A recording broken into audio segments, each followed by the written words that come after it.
Hi chat! In this video, I'll be breaking down this whole edit that recently just blew up in a day. Like what? I just want to say thank you so much. Jeez. Also, if you want the project file, link is in my bio. Let's just get right into the video. Alright, so this is the first scene that we have. So I started with making the flower first. So let's go ahead and look in the inside. As you can see, I've done some vector drawing and added some shapes to make it look like a flower. I didn't manually put squares on each of them. I used radial repeat effect on each square. So this is what it looks like without the effect. As you can see, it's just a square. And after that, I added some motion to it, just with transform and stuff. Alright, after that, I have those visuals in the background like pop circle or whatever you call it. It's like a sway looking type. Basically, that's just another of a flower group, but instead for this one, I added polar coordinates effect. So as you can see, if I disable this, it's just a flower. But if I were to activate this turn the group layer into like complex visual. It's not showing here right now because it's bugged, but last time it was actually showing and it turned into like this circle sway, and then I just duplicate them and then just put it all over the place. Then I just added these two blocks. Alright, and then I added this text animation build up one by one. As you can see here, it's just simple transform. After I did that, I grouped them into one and also made this little grid thing for addition. And what actually carried all of this is actually the overlay for the visuals. This overlay right here actually makes the whole edit looks like it's on a VHS tape. I don't know how I did this honestly, but I just randomly add effects that I think it will work best that I imagine. But I think what carried this the most is the Omino Diffusion Plus, as you can see. After that, I just made the camera tweaks for the motion. Also, I have my glitch transition here, as you can see. This is what it looks like without them. Then this with. These are the effects. They are just turbulent displays in pixel light. For the next part, these are just bouncing texts.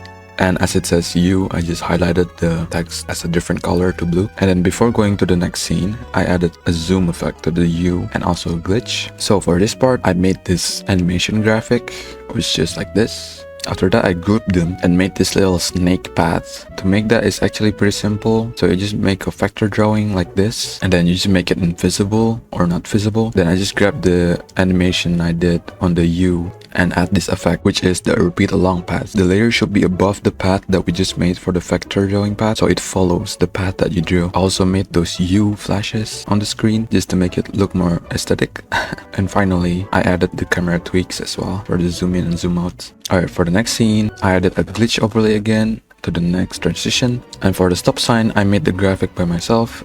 It's just a bunch of shapes, and then I added like shading to it. So this is the shadow, this is the highlights. They are used by just clipping mask for the shading. After I made the graphic, I just grouped them and then add an effect called raster extrude. Basically, this effect just turn any object into 3D, which as you can see here, if I adjust the orientation, yeah, it's just whoa, flying around. I'm flying around. So yeah, I keyframed it for a transition, and then I added those like splatter glitch effect in the background with those colors, which the yellow, blue, and pink. Those effects are just splattered with turbulent displays with some specific settings. You can play around with it. And then for this text popping up, I just simply cut them up and then I just time it with the song. They are just overlays with a blending called difference, overlapping each other on two of them. They're both colored pink and different color for the different texts. The next part is a pretty complex part, which is, as you can see here, this looks like a 3D space now. I started with a single layer here, so this is just a single layer, right?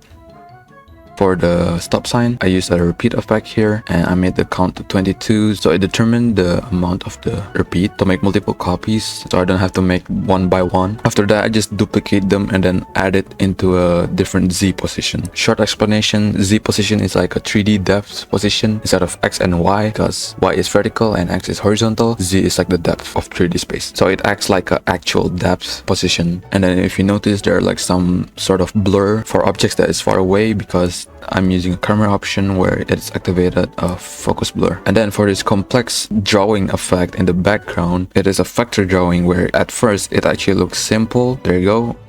but I used an effect called radial repeat with specific controls, so it looks complex. After that, I added an invert overlay, which it is just a blending called difference. Finally, of course, I use a camera in the end. Alright, next scene is just a text where it's called "What's Stopping You?" It's just a simple text here. I just put it there. Behind the scenes, you can actually see the stars not visible in the camera, but actually design the stars as well in the background. And then for the next scene, this is actually a complex one. First of all, I made this circle animation thingy. It is keyframe with the scale, and then I just added random glitch overlays, and then I also added random objects too in a single frame or few frames. And this is my favorite part. This really reminds me of like old TV like animations or some shit. And then for this background, as you can see, there's like a star field. I use a simple star field. I made the feather like all the way up, because if I don't make it all the way up, it just looks like, if you can see it, it's like, you know, how do I call this? Like it is not burnt.